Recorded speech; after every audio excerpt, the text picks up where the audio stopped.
लेकिन इससे बड़ी और अहम खबर लद्दाख के लिए यूनियन टेरिटरी इंतजामिया ने रिजर्वेशन के कवानीन में तरमीम की है, संशोधन किया है, अमेंडमेंट की है और अहम पेशरफ्त के तहत लेह के 18 और करगिल के 34 गांव लाइन ऑफ एक्चुअल कंट्रोल के साथ जो लगने हैं, इस हवाले में नोटिफिकेशन जारी करके इनको LAC करार दिया गया है।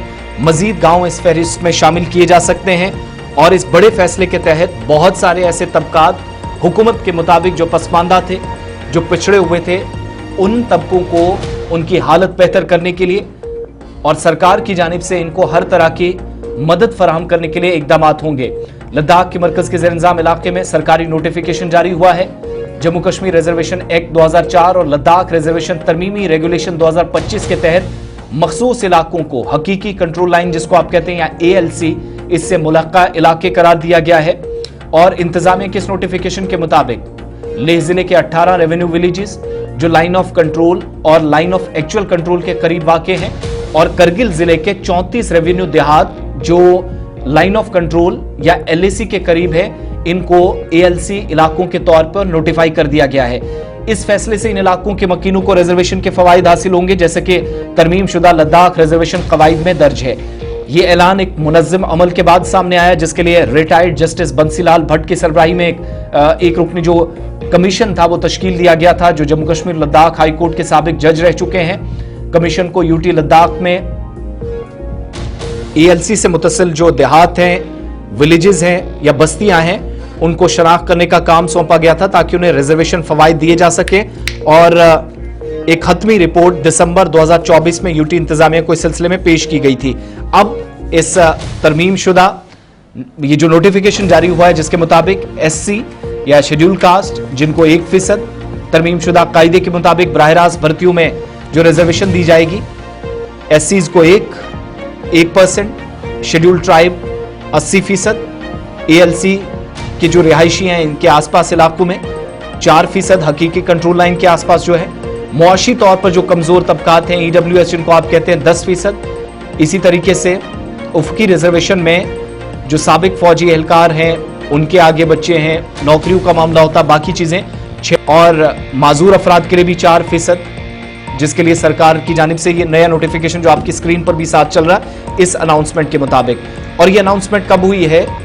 जब मरकजी दाखिला सेक्रेटरी गोविंद मोहन आज लद्दाख के दौरे पर भी जा रहे हैं और पिछले दिनों काफी ज्यादा लद्दाख की सियासी क़यादत की जानिब से भी इस पर खुलकर बात की गई, दारुल हुकूमत दिल्ली के अंदर, लद्दाख के अंदर, और मकामी नौजवानों को रोजगार मिले, ये वो नुक्ता था जिसको तरजीह दी गई लद्दाख के अंदर करगिल डेमोक्रेटिक अलायंस की जानिब से, लेह अपेक्स बॉडी की जानिब से। तमाम सियासी जमातें एक पेज पर इस पर नजर आई थी और बिलाखिर कुछ ही सही मगर तब्दीलियां कर दी गई हैं। हमारे साथ सीनियर सहाफी रहे और तज्जियाकार और लद्दाख की सियासत को बहुत अच्छे से जानते हैं सजाद करगिली साहब हमारे साथ इस वक्त ज्वाइन किए। बहुत शुक्रिया, खुशामदीद सजाद करगिली साहब प्रोग्राम में वक्त देने के लिए।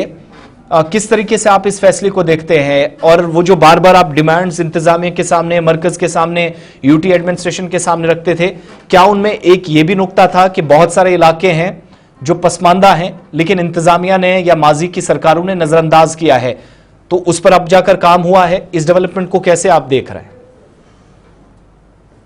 आसिफ साहब बहुत बहुत शुक्रिया। आपको मालूम है जो हमारी लास्ट टाइम पिछले महीने में मई की 27 तारीख को जो MHA में हमारी बातचीत हुई भारत सरकार के साथ, तो उसमें ये तमाम फैसले हुए थे। अब हमारी जो रिक्वेस्ट है कि वो जल्द अज जल्द इनका नोटिफिकेशन इशू करने के बाद अब जॉब्स का एडवर्टाइजमेंट होना चाहिए। अब 1 महीने से भी ज्यादा गुजर गया है, अभी तक जो है जॉब का ये वो वक्त था कि जब हम देखना चाहते थे कि जॉब का एडवर्टाइजमेंट हो। अब सिर्फ नोटिफिकेशन से तो मसाइल हल नहीं होंगे, इस पर कोई प्रैक्टिकल अमली जो है इकदाम उठाने की जरूरत है। और जो भी बातचीत हमारी पिछले महीने में हुई थी उसको कुछ न कुछ ग्राउंड में इम्प्लीमेंट करने की जरूरत है। इसके साथ साथ जो हमसे कहा गया था कि विद इन 1 मंथ जो अगली मीटिंग है वो ड्यू है, लेकिन अभी तक जो है उस मीटिंग का कोई जो है वो खाका अभी तक सामने नहीं आया। तो हम चाहते हैं कि उस मीटिंग के हवाले से भी कोई न कोई जो है वो आउटकम नजर आए और अगली मीटिंग जल्द अज जल्द हो, ताकि हम पब्लिक सर्विस कमीशन से रिलेटेड मसाइल पे गुफ्तगू कर सके। फिर हमारे सेफगार्ड का इशू है और हमारे स्टेटहुड का इशू है। तो ये मैं एक कहूंगा। बाकी जहां तक रही बात जो रिजर्वेशन की बात है, वो एपेक्स बॉडी, केडीए और फिर जो हाई पावर्ड कमेटी और भारत सरकार के बीच में जो हमारी बातचीत हुई थी, उसमें ये ऑलरेडी डिसाइडेड था।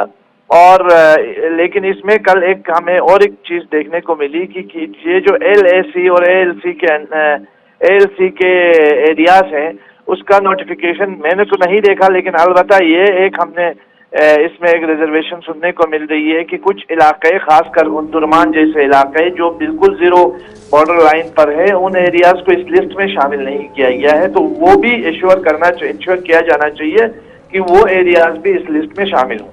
अच्छा, जहां तक मीटिंग की और मरकज के साथ मामलात का तज़किरा करने की बात आपने की, आज गोविंद मोहन साहब लद्दाख भी जा रहे हैं, तो आपकी क़यादत या आपकी तरफ से कोई मुलाकात, कोई डेलीगेशन या फिर कोई दावतनामा मौसूल हुआ है? मज़ीद कोई ऑफिशियल दावतनामा नहीं मिला है, कोई दावत नहीं मिला, कोई इन्विटेशन नहीं मिला। लेकिन ये जो आपके तवस्सुत से मैं खबर सुन रहा हूँ कि यूनियन होम सेक्रेटरी साहब तशरीफ ला रहे हैं लद्दाख, तो मैं समझता हूँ कि उन्हें एपेक्स बॉडी और केडीए से मिलना चाहिए और लद्दाख के इश्यूज पे नेक्स्ट मीटिंग का जो सरकार ने और अमित शाह जी ने वादा किया था, वो जो है उसको फाइनलाइज किया जाना चाहिए। सज्जाद करगिली साहब, बहुत बहुत शुक्रिया प्रोग्राम में वक्त देने के लिए, अपनी बात रखने के लिए। लद्दाख के हवाले से दो खबरें बैक टू बैक, एक रिजर्वेशन के हवाले से मजीद इलाके जो एएलसी से मुलक्का इलाकों में करार दिए गए। अब क्या इसी तर्ज पर जम्मू कश्मीर के अंदर बहुत सारे लोग पूछ रहे हैं कि रिजर्वेशन का फैसला या रिजर्वेशन किन लोगों को कैसे देनी है एएलसी से मुलक्का इलाकों के अंदर, तो क्या और कैसे उस पर हिकमत अमली तरतीब दी जाए? क्या जम्मू कश्मीर सरकार इस तर्ज पर कोई काम कर सकती है?